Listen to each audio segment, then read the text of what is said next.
La candidate de Mariée au premier regard 2021 voit la vie en rose.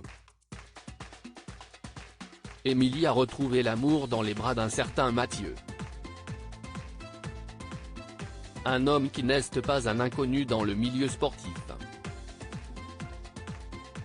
Si elle n'avait pas encore révélé officiellement son identité, Télé Loisirs a trouvé de qui il s'agissait.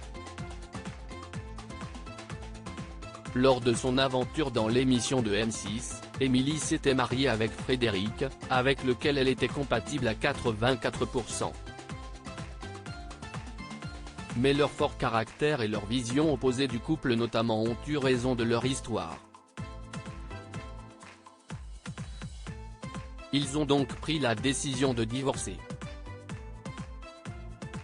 Par la suite, la maman de Lina a retrouvé l'amour dans les bras d'un autre homme comme elle l'avait dévoilé en janvier dernier. Une nouvelle idylle qui a duré jusque mars.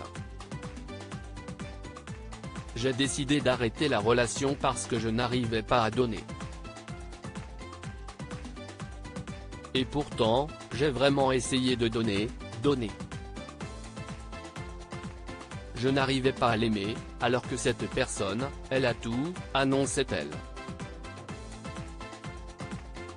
Mais elle a très vite retrouvé l'amour.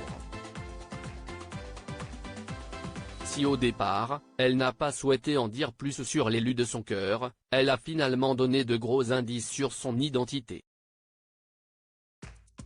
À l'occasion de questions-réponses, Émilie a révélé que son compagnon se prénommait Mathieu et qu'il était basketteur professionnel. Après quelques recherches, Télé Loisirs a découvert qu'il s'agissait de Mathieu Bigotte. Du haut de son 1,90 m, le sportif de 38 ans évolue au poste d'arrière. L'an dernier, il faisait partie de l'équipe Vendée Challant Basket et cette saison, il est devenu entraîneur du BC Gravelines Dunkerque. Il est notamment passé par le CEP Lorient, Cognac BC et JSA Bordeaux.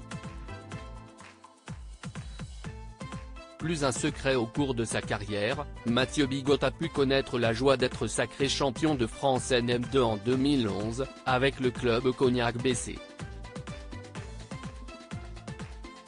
La même année, ils ont remporté le trophée Coupe de France. En individuel, le charmant blond a été sacré meilleur marqueur de la poule C de National 2 lors de la saison 2006-2007 et deuxième meilleur marqueur de National 1 lors de la saison 2011-2012. Si pour l'heure, Mathieu Bigotte ne s'est pas exprimé, Émilie n'a pas caché ce jeudi 6 avril qu'elle était dégoûtée que l'information ait été dévoilée avant son officialisation. Voilà, plus un secret, a-t-elle conclu avant de partager l'article de nos confrères, sur Instagram.